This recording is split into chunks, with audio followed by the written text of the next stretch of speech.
have this bird feeder here, which I'm going to show today.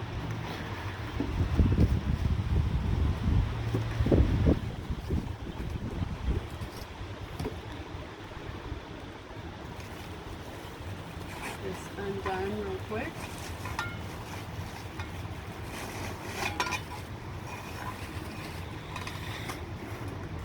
A really cool bird feeder. It's got a little loop up here so that you can hang it, and it's really easy to fill. The top comes right up, and then you can put your bird seed in here. It's got a nice sturdy glass, and it's made out of aluminum here at the top. This little roof part is 8 inches, and the part for the birds to stand on is 7 inches. You can hang it from a tree, you can hang it from a little shepherd's hook, and it actually holds up to 3 pounds of bird seed.